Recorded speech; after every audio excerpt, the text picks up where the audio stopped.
I wish to grow small to fit in your pocket, like a stone that you caress repeatedly.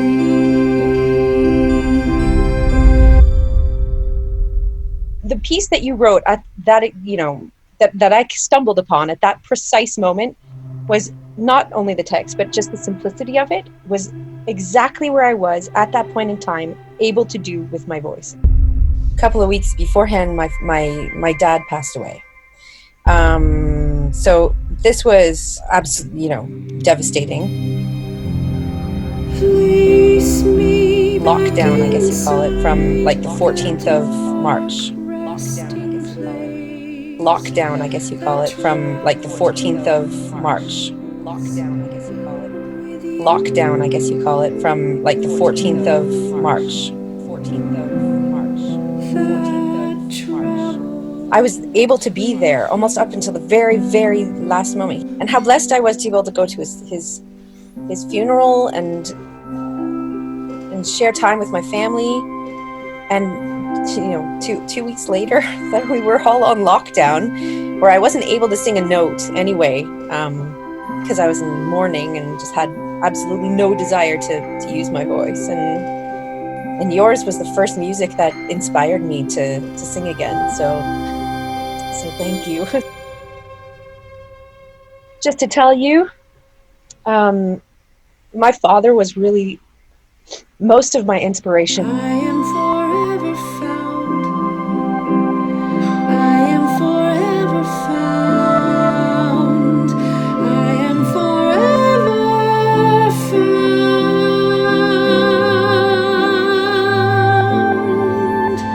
A stone. I am forever found. He loved music so much. He tolerated my awful practicing. He would sit and have his nap while I was practicing. I think I needed someone to listen to me. I think we all need someone to listen to us. It validates what we do. And my voice broke when my dad died. I couldn't sing without crying. I mean, my voice didn't break, but I couldn't, my person broke. The idea of losing him, I guess, was just, who was I going to sing for?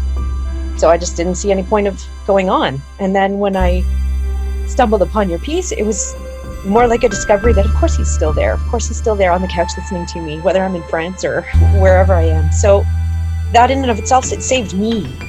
It saved what I was doing and gave me, sadness, but desire to move on somehow. Move on holding his hand.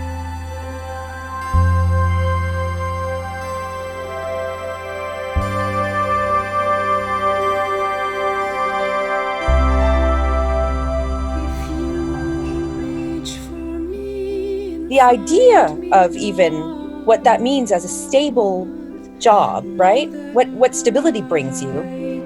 Here we are, 2020, entering in a time that's obviously politically things are pretty rough on the arts. I mean, we can always say things are pretty rough on the arts, but right now things are really rough on the arts, especially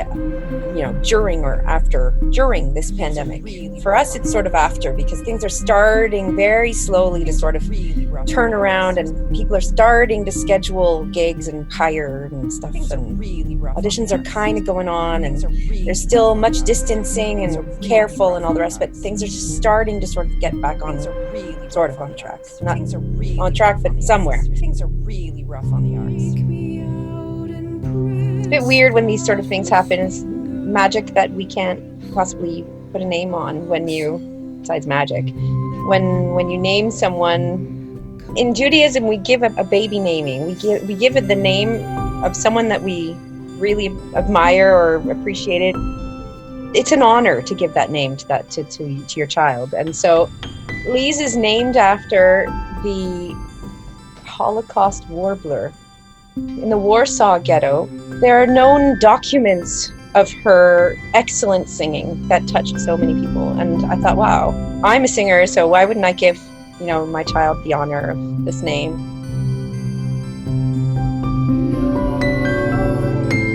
Also that wisdom is like honey for you. If you find it. My own brain was sort of programmed since I was born to sort of hear harmonies and write harmonies and sing in harmony very early. And she's exactly the same. She picks up on things. She has perfect pitch. She's remarkably auditory bound. She memorizes things in 3 minutes. She's sort of mind-blowing. I look at it and think, wow, okay.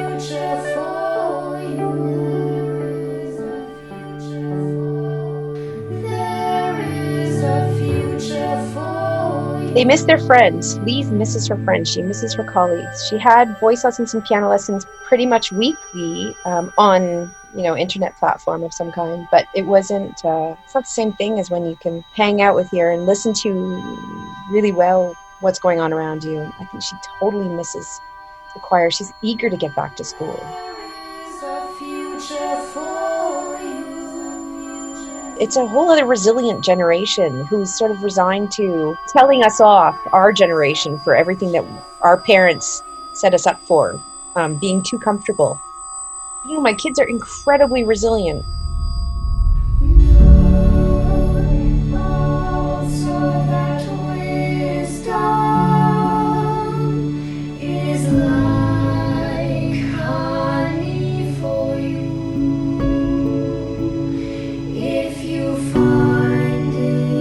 Harmony. Some feeling of peace, making harmony between my colleagues and I miss that, making harmony between friends and I. It has erupted. This pandemic has erupted on so many levels. The amount of work, the type of work, the way we work, the feeling harmonious about. It's so tragic. My colleagues from Canada. I'm very incredibly lucky to have my salary job. I think I'll feel a lot better when I know that there's a comfort zone that allows people to sort of live more, adequately. Right now, it's just a nightmare. And really, immediately, my thoughts went to my grandfather. I thought, how is it possible that he went through this unbelievably atrocious situation and came back and got his work, got his job, got the pleasure of playing, got the honor of playing, and intact? How blessed he was. How blessed I am to have this job. That's my mentality about the pandemic, is how blessed I am.